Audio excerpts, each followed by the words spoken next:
오늘의 주요 뉴스입니다. 이진숙 방통위원장 탄핵 소추안이 야당 주도로 국회 문턱을 넘었습니다. 더불어민주당이 추진한 전국민 25만 원 지원 법도 본회의를 통과했습니다. 서울 숭례문 인근에서 60대 환경미화원을 흉기로 찔러 살해한 70대 남성이 붙잡혔습니다. 서울 도심에서 흉기 살인이 잇따라 발생하자 시민들의 불안감이 커지고 있습니다. 신유빈이 한국 탁구 선수로는 20년 만에 올림픽 단식 4강에 올랐지만 아쉽게 결승 진출에는 실패했습니다. 여자 복싱 임예지도 준결승에 진출해 동메달을 확보했습니다. 코스피가 미국발 경기 침체 우려 여파로 3% 넘게 떨어졌습니다. 4년 만에 최대 낙폭으로 2,700선도 붕괴를 했습니다.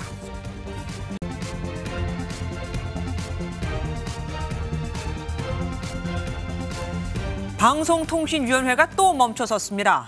어제 이진숙 방송통신위원장의 탄핵 소추안을 발의한 더불어민주당이 24시간이 지나자마자 바로 표결을 강행했거든요.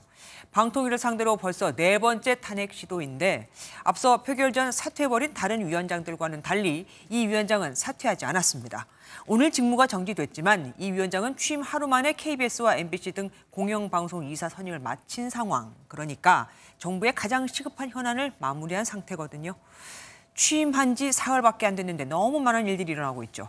민주당은 오는 9일 청문회를 열어 이사 선임 과정의 적절성을 검토하고 관련 국정조사도 추진할 방침입니다. 오늘 뉴스7은 방통위 출범 이후 첫 탄핵 소추 대상자가 돼버린 이 위원장 소식으로 시작하겠습니다. 표선우 기자입니다. 이진숙 신임 방송통신위원장 탄핵 소추안이 국회 본회의를 통과했습니다. 민주당을 비롯한 야당의 법안 강행 처리에 국민의힘은 모두 퇴장했습니다. 총 투표수 188표 중 가 186표, 부 1표, 무효 1표로 가결되었음을 선포합니다. 방통위 출범 이후 위원장이 탄핵된 건 처음입니다. 유례 없이 3일 연속 청문회를 거친 이 위원장은 취임 4일째에 곧장 직무가 정지됐습니다.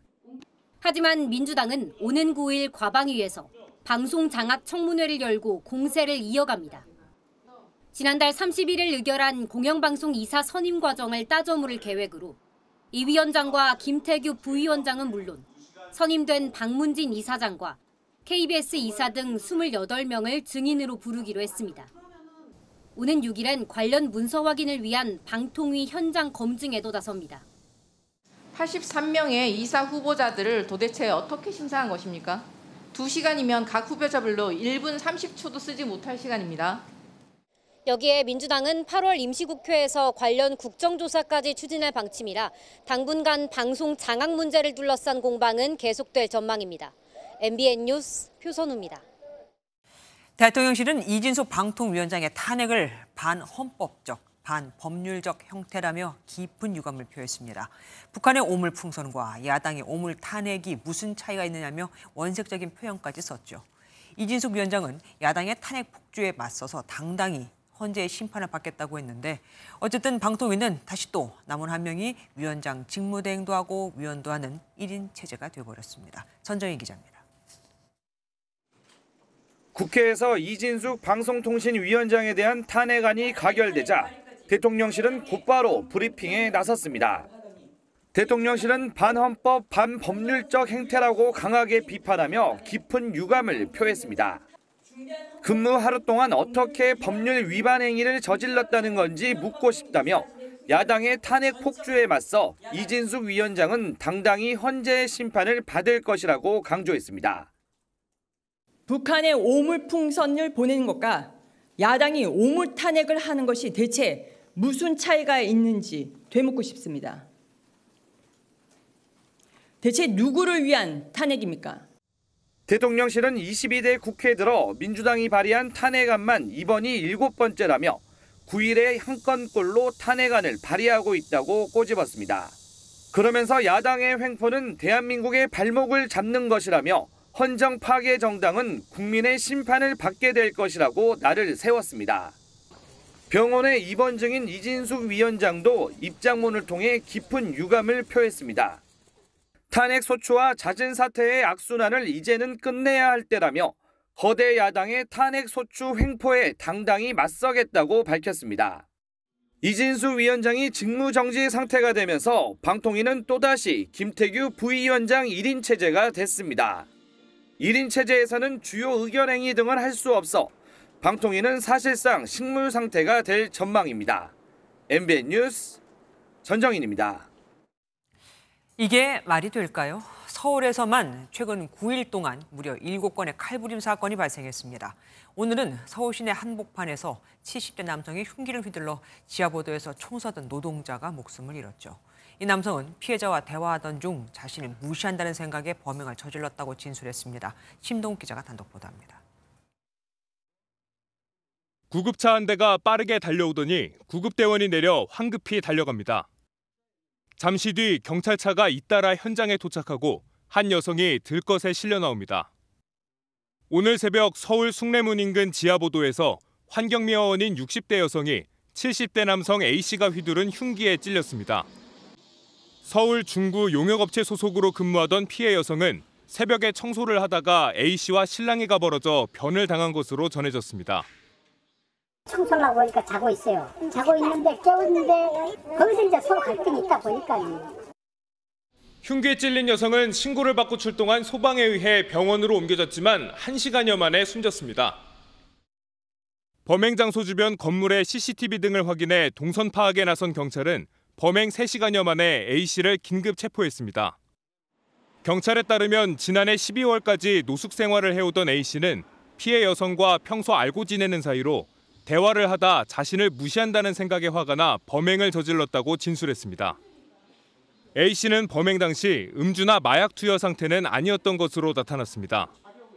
경찰은 A씨를 상대로 정확한 범행 동기 등을 조사한 뒤 구속영장을 신청할 방침입니다. MBN 뉴스 심동욱입니다.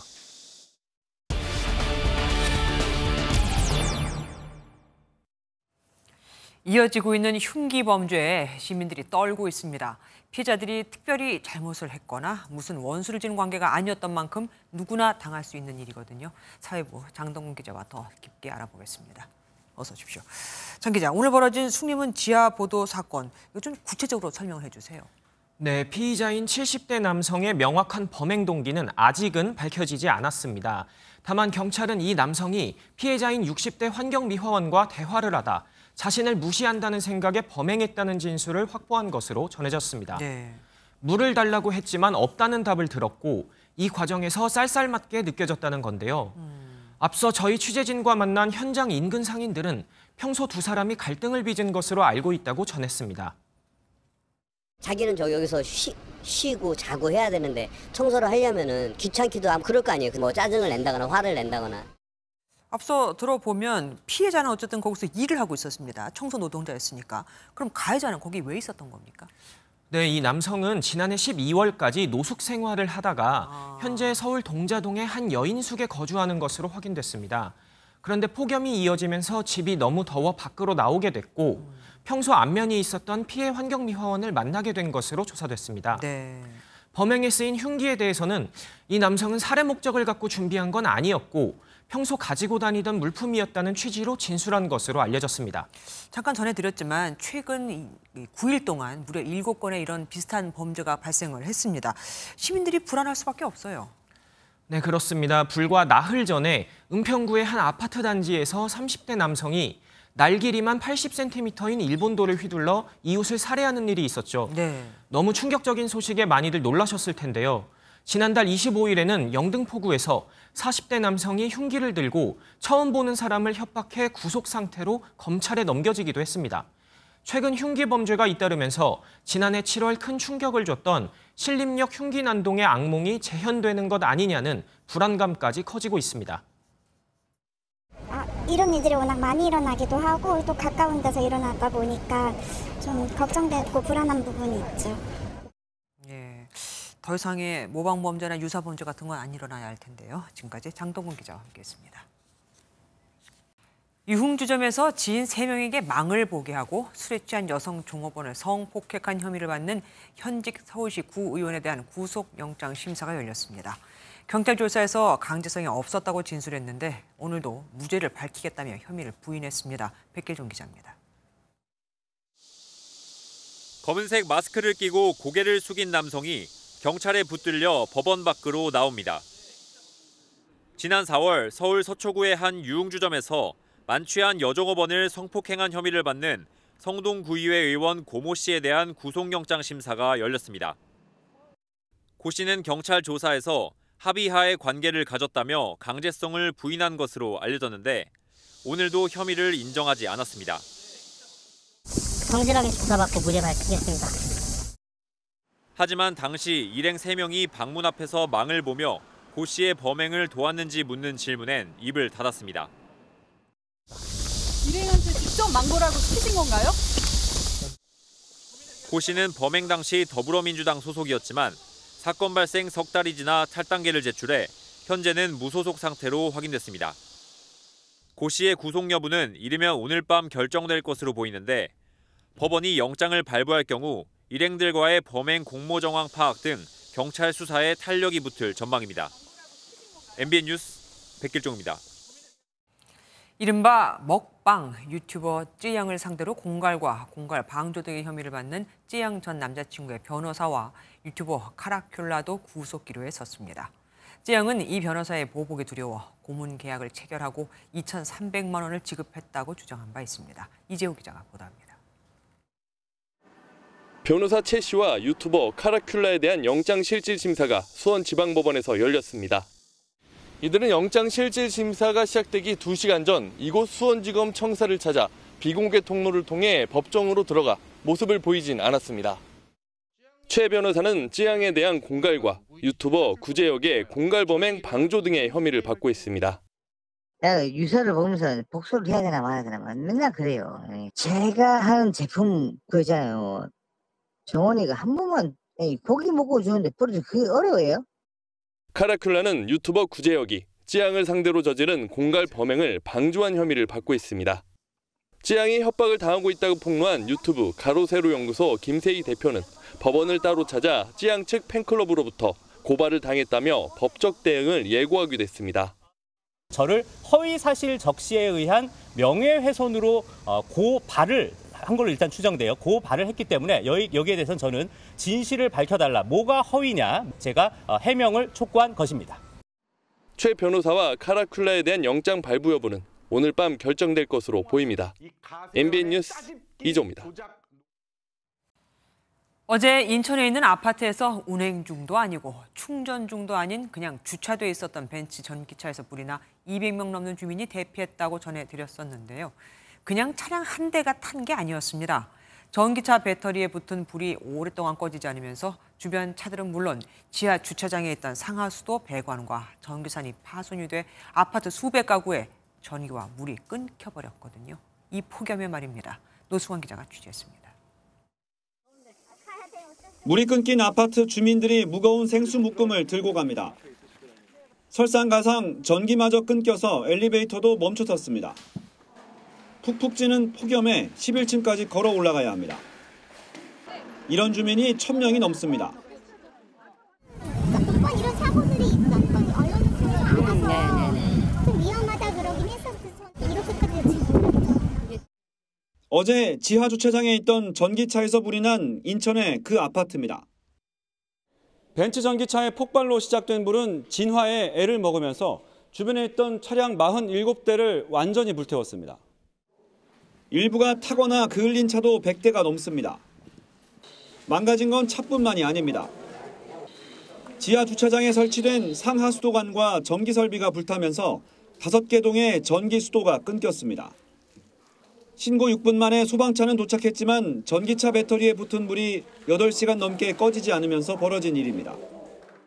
그 위에 덮어봤자 내부에서 산소가 계속 발생이 되니까 효과가 없는 거예요. 기본적으로 냉각밖에 없는데 온도가 워낙 높다 보니까 온도를 떨어뜨리는데 120명 남짓한 주민들은 집에도 아직 돌아가지 못한 채 구청이 마련한 임시거처에 머물고 있습니다.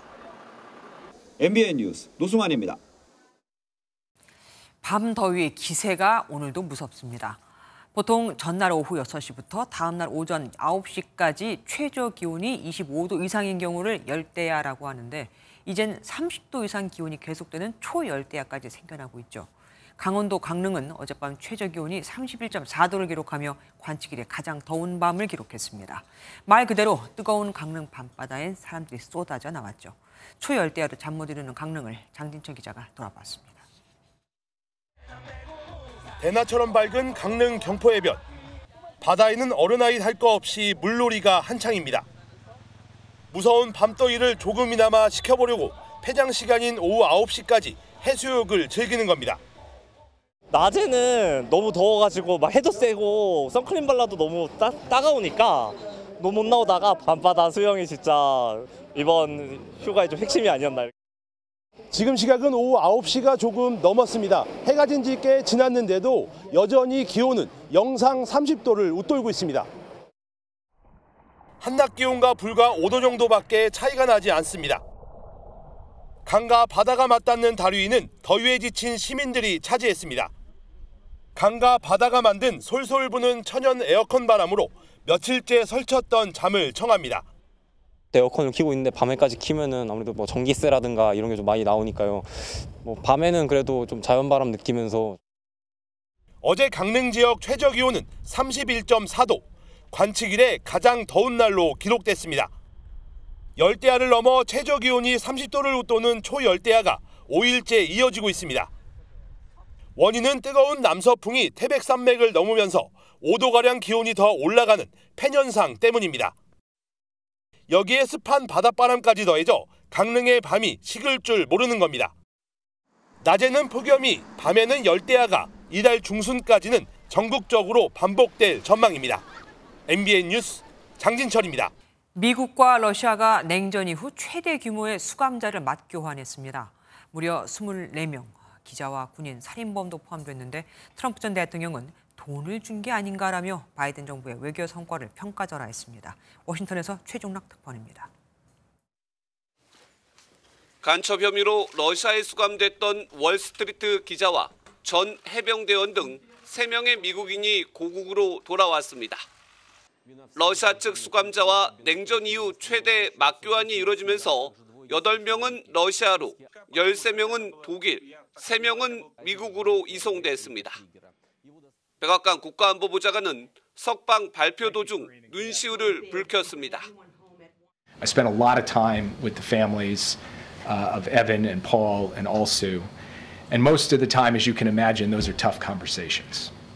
But not today. Today, excuse me. 바이든 대통령은 석방된 수감자 가족들을 백악관으로 초청해 격려하고 외교적 성공으로 자평했습니다. 트럼프 전 대통령에 대한 언급도 빠뜨리지 않았습니다. President Trump has said repeatedly that he could have gotten the hostages out without giving anything in exchange. Why didn't he do it when he was president? 트럼프 전 대통령은 SNS를 통해 살인범을 풀어준 이유가 돈을 지급했을 가능성이 있다며 평가절하했습니다. 푸틴 러시아 대통령은 공항에 직접 나가 석방돼 돌아온 자국민을 포옹하며 직접 맞이했습니다. Прежде всего хочу вас всех поздравить с возвращением на родину.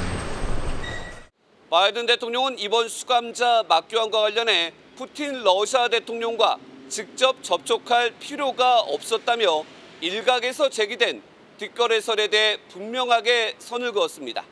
워싱턴에서 MBN 뉴스 최중락입니다. 어떻게 철저한 경호를 뚫고 그것도 남의 나라에서 한 사람을 콕 집어 암살할 수 있었을까?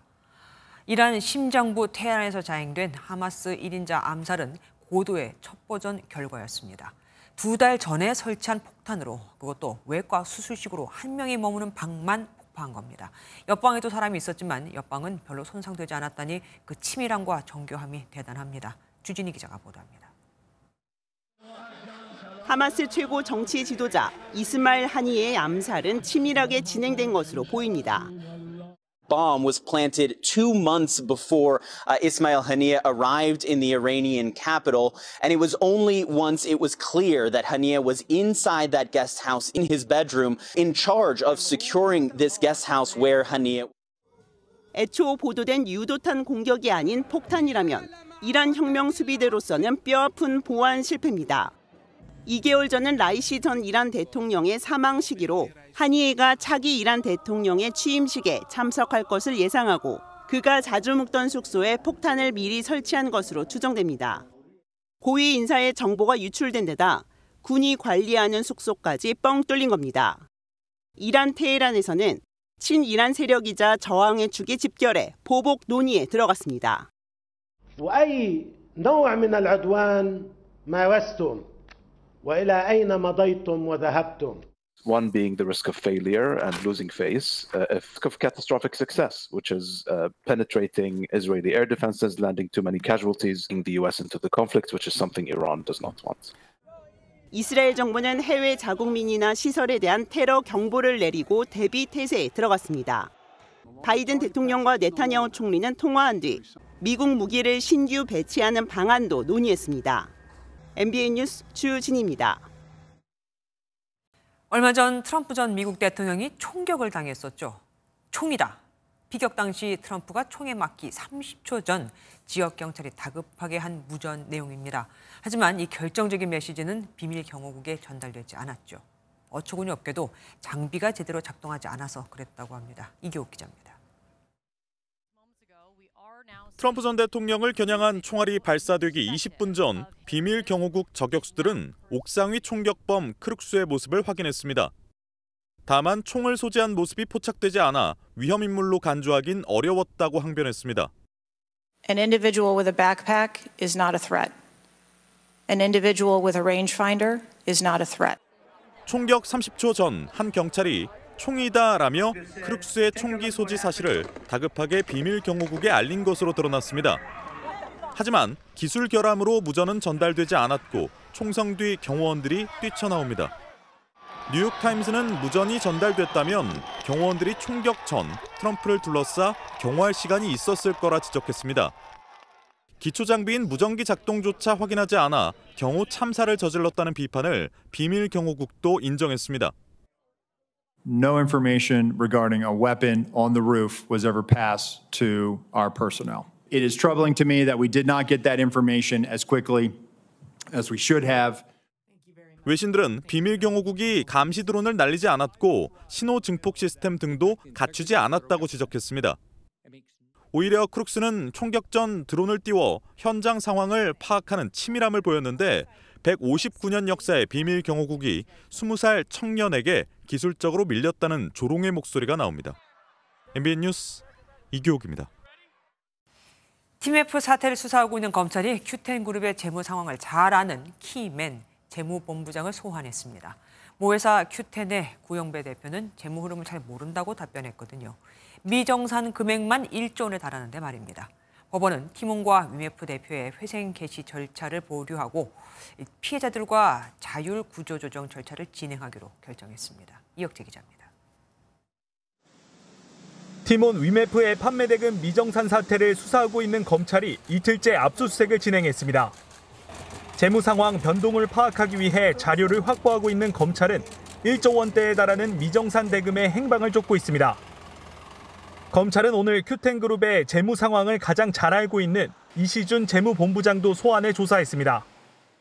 이 본부장은 구영배 큐텐 대표의 측근으로 불리며 팀원과 위메프의 재무를 총괄한 인물로 알려졌습니다.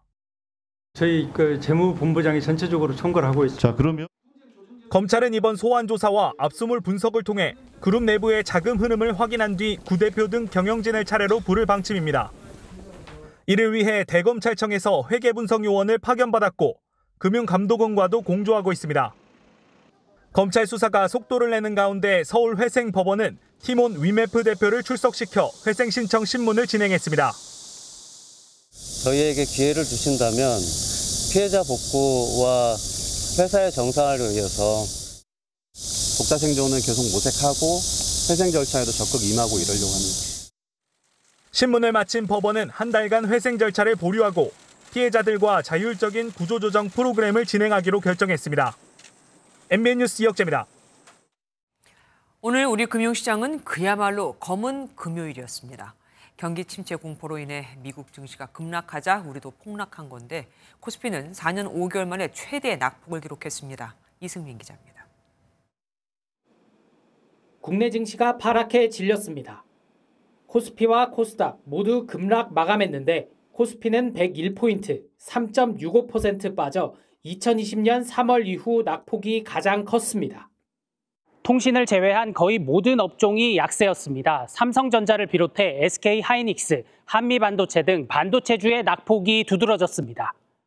SK하이닉스는 하루 만에 10% 이상 급락했고 삼성전자도 4.2% 하락해 8만 전자가 깨졌습니다. 외국인과 기관은 1조 6천억 원 넘게 순매도하며 지수를 끌어내렸습니다. 미국발 경기 침체 공포가 시장에 찬물을 끼얹었습니다. 미국의 신규 실업수당 청구 건수는 25만 건에 육박해 1년 만에 최대치를 기록했고 지난달 구매자 관리지수는 시장 예상치를 밑돌아 경기 위축 우려를 키웠습니다. 일본을 비롯한 아시아 주요 지수도 급락세를 보였습니다. 일본은행의 금리 인상 조치와 맞물리면서 수출주를 중심으로 매도세가 쏟아졌습니다. 급등세를 보여왔던 종목들이 급락을 하면서 버블이 붕괴되고 있는 것이 아니냐 이런 두려움 같은 것들이 커지고 있는 거거든요. 중동전쟁 재부각이라는 지정학적 리스크까지 얹어지면서 시장의 변동성이 커지면서 미 연준이 지난달 기준금리를 내렸어야 한다는 주장이 힘을 얻고 있습니다. MBN 뉴스 이승민입니다.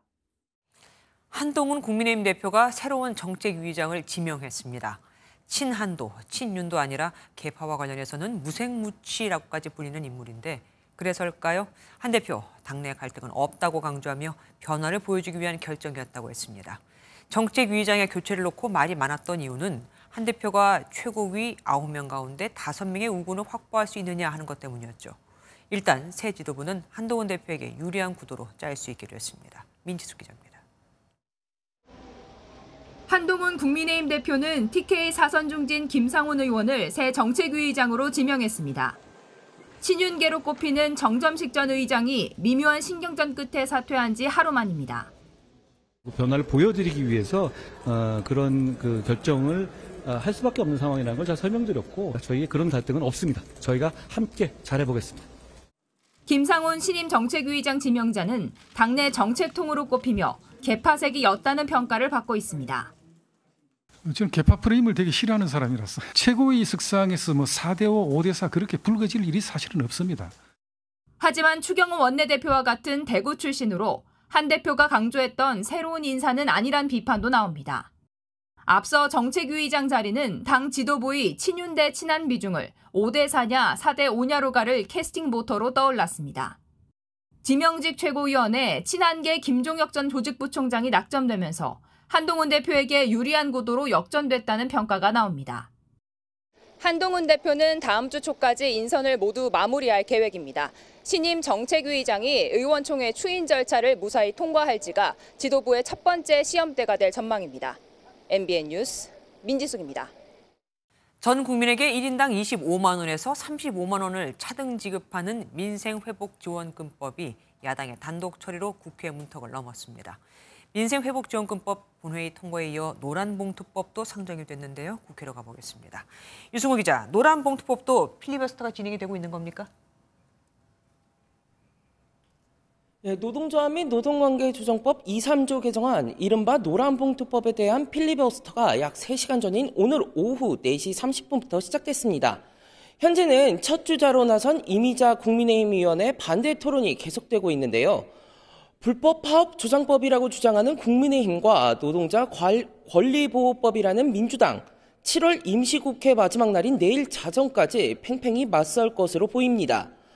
이보다 앞서 야당 단독으로 민생회복지원금법이 본회의를 통과했습니다. 국민의힘이 표결 전 모두 퇴장하면서 187명이 표결에 참석했고 참석자 가운데 유일하게 이준석 개혁신당 의원만 반대표를 던졌습니다. 민생회복지원금법은 모든 국민에게 1인당 소득에 따라 25만 원에서 35만 원을 지급하는 내용으로 이재명 더불어민주당 전 대표의 총선 공약이기도 합니다. 여야는 24시간 필리버스터를 통해 찬반 입장을 각각 나눴습니다. 정부의 정책 지원은 일회성이 되어서는 안 되는 것이 원칙입니다. 서민들의 은 발등에 마중물을 부어주실 것을 간곡히 요청드립니다. 예, 대통령실은 13조 원의 재원이 소요되지만 효과가 크지 않다며 법률을 통해 행정부의 예산을 낭비하는 것은 위헌이라고 생각한다고 강하게 비판했는데요. 국민의힘도 윤석열 대통령에게 대통령 거부권 행사를 건의할 방침이라 또다시 거부권이 행사될 것으로 보입니다. 지금까지 국회에서 MBN 뉴스 유승호입니다. 오고 가는 언제 매일 여의도는 전쟁 중 Talk to me. 정치 톡톡 시간입니다. 국회팀 최돈희 기자와 함께합니다. 어서 오십시오. 첫 번째 주제 보겠습니다. 아유, 과격합니다. 가미카제식. 이거 어디서 나온 말입니까? 오늘 오전에 있었던 민주당 최고위에서 나왔습니다. 이동관과 김홍일, 이진숙을 차례로 앞세워 국민을 상대로 한 가미카제식 인사 테러를 자행했습니다. 탄핵될 걸 알고도 무리하게 임명하는 정부를 겨냥한 건데요. 2차 대전 당시 폭탄이 장착된 비행기를 몰고 자폭 공격을 한 일본군 특공대를 빗댄 겁니다. 또 임명 하루 만에 탄핵하는 게 말이 되냐는 여당 반박엔 이렇게 답했습니다. 이진숙 임명 강행부터가 이미 원천 무효입니다. 1분 1초도 방통위원장 자리에 있어선 안 될 인물입니다. 탄핵 소추를 했지만 그렇다고 공방이 끝난 게 아니더라고요. 네, 오늘도 이어졌는데요. 건강상의 이유로 불출석한 이준석 방통위원장을 두고 여야가 또 충돌했습니다. 위원장님은 아마 의사 면허증이 있는 것 같습니다. 지난번에는 뇌 구조가 이상하다라고 진단을 내리셨는데 이번에는 이 진단서가 믿지 못하겠다. 뇌구조 발언을 다시 꺼내든 건데 최민희 위원장 이렇게 맞받았습니다. 아이고 걱정해 주셔서 고맙습니다. 글쎄요, 이거 뭐라고 얘기를 해야 될지 모르겠습니다. 다음 주제로 넘어가죠. 볼게요. 신기록. 지금은 정치 뉴스 시간인데 올림픽 뉴스는 아니란 말입니다. 뭐죠? 네, 아쉽지만 국회 얘기입니다. 국회에서 무슨 신기록이 나옵니까? 네, 국민의힘 박수민 의원이 필리버스터 최장 신기록을 세웠습니다. 민주당 당론 1호 법안인 전국민 25만 원 지원법을 반대하면서 어제 오후부터 오늘 오전까지 무려 15시간 50분 동안 토론을 이어갔습니다. 진보가 제기하신 문제 공감합니다. 보수의 걱정과 분석 그리고 대안도 진정입니다. 야당에서도 박수가 나왔고 우원식 국회의장도 수고했다고 말했습니다. 그리고 토론 마지막까지 여야 협치를 강조하면서 토론 기회를 달라는 민주당 요청을 받아들여 단상에서 내려왔습니다. 예, 내려가려니 발이 잘 떨어지지가 않는데. 간만에 좀 훈훈한 모습을 보긴 했습니다. 그런데 필리버스터와 관련해서 기록을 썼다는 얘기는 얼마 전에도 제가 들었거든요. 네, 맞습니다. 지난달 29일 국민의힘 김용태 의원이 세운 13시간 12분 기록이 불과 나흘 만에 바뀐 겁니다. 이전 최장 기록도 지난 2020년 국민의힘 윤희숙 의원이 세웠는데요. 당시 12시간 47분이었는데 당시엔 국민의힘은 야당이었습니다. 예, 다음 주제 보겠습니다. 잠깐만요. 전현직 야당, 여당 대표들입니다. 이거 무슨 일입니까? 네, 오늘 여의도의 한 식당 앞이었습니다. 국민의힘 전임 지도부와 한동훈 대표의 오찬 직후에 황우여 전 위원장이 기자들과 눈높이를 맞추겠다며 바닥에 앉자 한동훈 대표도 따라 앉았습니다. 봉사 정신이 늘 우리가 요구되기 때문에 그런 거 같이 하자 이런 얘기 나누고 뭐 좋은 얘기만 하고 우리 대표님은 날 야단만 치고. 보신 것처럼 화기애애한 분위기 속에 전현직 여당 대표들의 맞잡은 손이 눈에 띄었습니다. 황우여 전 위원장 그런데 저런 모습 사실 처음은 아닙니다. 예, 지난 6월에도 있었는데요. 상임위 배분 문제로 추경호 원내대표가 이 거취를 두고 당이 혼란스러웠던 당시에도 오늘과 같은 비슷한 상황이 연출됐습니다. 일어나면 어떨까? 여기 땅에 앉으니까 나도 앉을까 그럼? 당시 복잡한 당내 상황에도 재치 있고 소탈한 모습으로 대응한 정치 구단의 노련미라는 평가가 많습니다. 그렇죠. 다음 보겠습니다. 출사된 비법? 저게 왜 나옵니까? 먼저 관련 영상부터 보시겠습니다. 제가 오늘 윤석열 정부의 비밀을 누설하겠습니다. 윤석열 정권 하에서 출세하는 비법이 있습니다. 이러면서 5가지 방안을 제시했는데요. 그중 가장 든든한 비법은 김건희 여사의 연줄이라며 윤석열 정부 인사를 직격했습니다. 특히 부처 장관과 국무위원급 인사들의 이름을 일일이 언급하면서 정권을 끝장내겠다며 강력한 대여 투쟁을 예고했습니다. 뭐 출세의 비밀이라고는 했지만 사실 비꼰 거네요. 지금까지 최돈희 기자와 함께했습니다. 고맙습니다. 매년 장맛비와 집중호우가 전국을 휩쓸고 지나가면 중고차를 구입하려는 소비자들은 고심이 깊어집니다. 혹여나 침수차를 구입하면 되면 어떡하지 해서죠. 유의해야 할 점들을 최민성 기자가 알아보았습니다. 폭우로 어른 허벅지 높이까지 물이 찬 탓에 차량들이 반쯤 잠겨버렸고 아파트 지하주차장의 차량들도 실내까지 흙탕물이 들어찼습니다. 올여름 발생한 침수차 수는 최소 3,500대가 넘는데 태풍 카눈이 한반도를 덮쳤던 지난해 여름에 비해 1.5배 많은 수준입니다. 이러한 침수차들은 대부분 보험개발원이 제공하는 카히스토리 사이트에서 침수 이력이 조회됩니다. 하지만 보험 처리 없이 개인이 사비를 들여 수리한 경우 침수 이력을 감추고 중고차가 거래되는 경우가 있어 주의가 필요합니다. 중고차에 대한 정보들 잘 모르니까 지식들이 없으니까 침수차들 살 때 걱정이 되는 것 같아요. 때문에 소비자들은 중고차 침수 여부를 확인할 수 있는 방법을 미리 알아두면 좋습니다. 한국교통안전공단은 안전벨트를 끝까지 당겨보거나 에어컨 냄새를 확인하는 등 침수차를 구별하는 8가지 방법을 소개했습니다. 이렇게 문 옆에 고무 부품을 쉽게 떼어낼 수 있는데요. 이곳에 흙먼지가 쌓여 있다면 침수 이력을 의심해봐야 합니다. 침수로 판명될 경우에 아니면 차량에 이상이 있을 경우에는 100% 환불한다는 특약 조항을 건다면 안전하다고 볼 수 있습니다. 국토교통부는 침수로 차량 기능을 완전히 잃었거나 차량 가액보다 수리비가 더 많이 발생한 차량을 폐차 요청하지 않은 경우 최대 1,000만 원의 과태료를 부과하기로 했습니다. MBN 뉴스 최민성입니다. 여름 휴가철에는 장거리에 긴 시간 운전해야 할 때가 많죠. 창문을 닫고 에어컨을 켜두면 어느 순간 졸음이 쏟아질 때가 있는데 이건 당연한 거라고 합니다. 밀폐된 공간에서 쌓여가는 이산화탄소가 졸립게 만들거든요. 그 차 안에서 우리 몸에서 나와 쌓이는 이산화탄소가 얼마나 위험한지 김영현 기자가 실험해봤습니다. 터널랑 갓길에 비상등을 켠 트레일러가 멈춰서 있고 그 뒤를 화물차가 들이받습니다. 여름철 졸음운전이 사고 원인이었습니다. 지난 3년간 여름철 고속도로에서 졸음운전으로 28명이 목숨을 잃었습니다.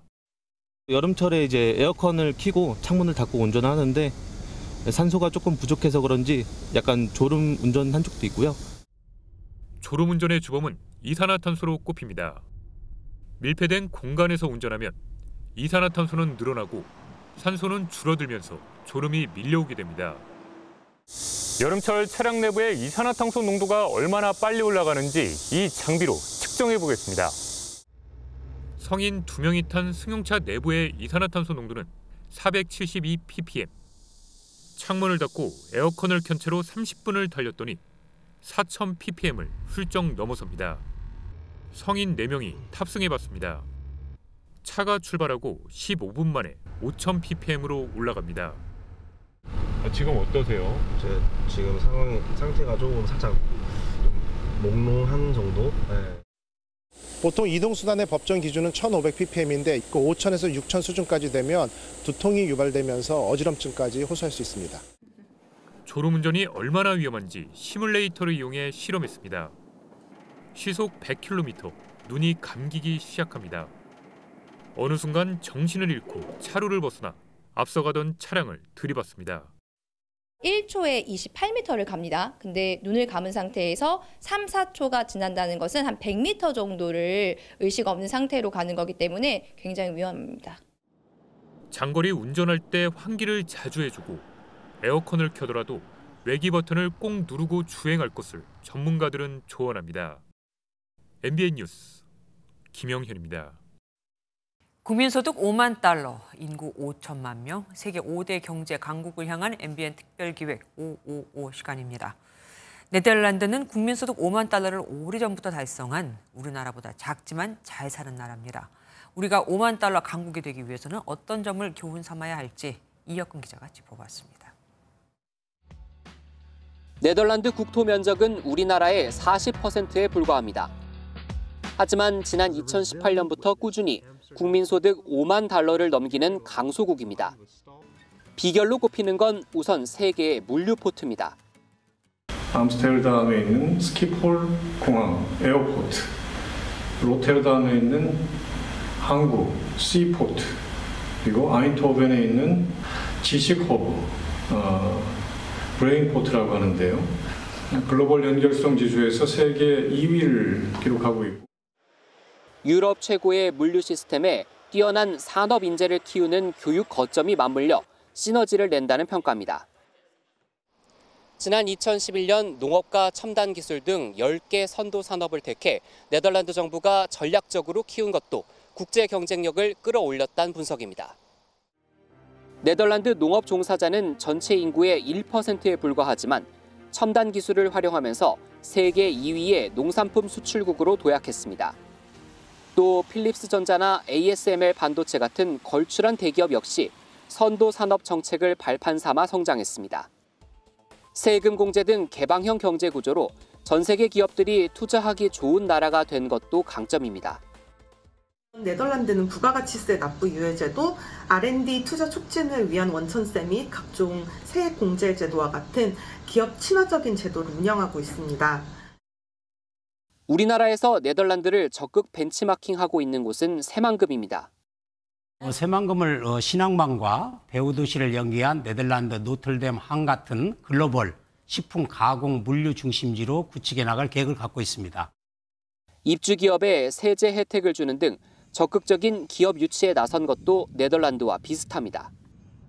네덜란드 사례를 현실에 맞게 응용하고 적용하는 것이 우리나라가 5만 불 국가로 도약하는 디딤돌이 될 수 있다는 평가입니다. MBN 뉴스 이혁근입니다. 강아지 모양의 로봇개를 길거리 곳곳에서 만날 날이 머지않았습니다. 담배꽁초를 줍고 시각장애인을 안내하는 로봇개까지 등장했습니다. 정설민 기자가 소개해드립니다. 계단을 오르던 로봇개가 담배꽁초를 보자 멈춰서고 앞발을 갖다 대자 담배꽁초가 감쪽같이 사라집니다. 이탈리아에서 개발된 로봇 청소견 베로는 특수 카메라로 담배꽁초를 찾고 몸에 달린 진공 청소기로 깨끗이 빨아들입니다. 공원에서도 해변에서도 베로가 지나간 자리는 깔끔 그 자체인데 담배꽁초 10개 중 9개를 줍는 데 성공했습니다. 중국에서는 시각장애인을 위한 로봇 안내견이 탄생했습니다. 장애물을 피하는 건 기본. 신호등 불빛까지 구분해 파란불로 변하면 알려줍니다. 다리도 4개에서 6개로 늘려 안전성을 더했습니다. 我通过语音对话，然后告诉他我要去哪里，控制它的速度是用，就是我拉着这根盲棍。 발에 바퀴를 단 로봇개도 등장했습니다. 바퀴를 달아 속도는 더 빨라졌고 진짜 강아지처럼 계단도 자유자재로 오르내리고 높은 난간도 껑충 뛰어넘습니다. 전 세계 로봇개 출하량의 3분의 1을 맡고 있는 이 중국 회사는 국내에서도 본격 상용화에 나섭니다. 사람을 대신해 경비나 순찰 역할을 맡고 위험한 재난 현장에도 투입됩니다. is growing every year. Each year we'll be growing maybe 2 size, even 3 size, even triple size to trying to replace the people works step by steps. 국내에서는 현대차와 LIG 넥스원이 미국 업체들을 인수하며 로봇개 시장에 뛰어들었지만 시장 선점에서는 중국에 한참 뒤졌다는 지적입니다. MBN 뉴스 정세민입니다. 혀가 얼얼해져도 자꾸만 떠오르는 맛, 바로 매운맛이죠. 그런데 최근 식품업계가 더 매운 떡볶이, 최고로 매운 불참치 등등 매운맛을 앞세운 신제품을 잇따라 선보이고 있습니다. 이유가 뭘까요? 한범수 기자가 취재했습니다. 최근 출시된 라볶이입니다. 몇 입 먹지 않았는데도 땀이 줄줄 흐릅니다. 매운맛 지수는 5,856 SHU. 해외에서 열풍인 경쟁사 제품보다 높습니다. 퇴근하고 스트레스 많이 받을 때나 가끔씩 기분 전환 필요할 때 좀 많이 찾는 것 같고. 참치 가공업체도 자극적인 변신에 나섰습니다. 베트남 고추와 특제 소스를 넣어 기존 제품보다 2배 매운 신제품을 개발했습니다. 참치캔 시장에서 모험적인 시도를 한 건데 출시 한 달 성적은 나쁘지 않았다는 반응입니다. 바이오 쪽에서 먼저 연락이 오기도 하고 지금 대형마트에 많이 입점되어 있습니다. 이 같은 열풍이 부는 이유로 매운 음식 먹기가 젊은 세대의 놀이문화가 됐다는 점을 들 수 있습니다. 인증사진을 남기고 이를 본 다른 이용자 역시 매운맛을 찾으며 유행이 확산하는 겁니다. 하지만 탕후루처럼 반짝 인기에 그칠 것이란 전망도 있습니다. 어쩌다 한번 이렇게 시도해보는 거는 재밌고 챌린지의 의미가 있지만 반복적으로 먹기에는 굉장히 부담이 크다. 전문가들은 매운 성분이 위 점막을 자극할 수 있어 과식은 금물이라고 조언했습니다. MBN 뉴스 한범수입니다. 기록적인 폭염이 이어지고 있습니다. 오늘 울산의 한낮 기온이 35도를 넘어서면서 한국 프로야구 역사상 처음으로 야구 경기가 취소되기도 했고요. 경주의 한낮 기온은 무려 38.9도를 기록하면서 사람 체온 수준을 넘어서기도 했습니다. 폭염특보는 오늘 다시 한번 확대 강화되면서 이제는 폭염경보가 거의 전국을 뒤덮었습니다. 주말인 내일도 밤에는 잠 못 이루는 열대야가, 낮에는 찌는 듯한 무더위가 계속되겠습니다. 소나기가 내리는 동안 잠시 기온이 낮아지지만 그치고 나면 습도가 높아져 더욱 후텁지근한데요. 내일도 남부 내륙으로는 5에서 20mm의 소나기가 지나겠습니다. 자세한 지역별 내일 기온입니다. 오늘 밤사이 강릉이 29도에 머물면서 다시 초열대자 수준의 밤더위가 예상됩니다. 낮 기온은 서울과 춘천이 34도까지 오르겠고요. 남부지방의 한낮 기온도 전주가 34도, 대구는 36도까지 치솟겠습니다. 당분간 밤낮 없는 무더위 속에 소나기가 자주 내릴 전망입니다. 내셨습니다.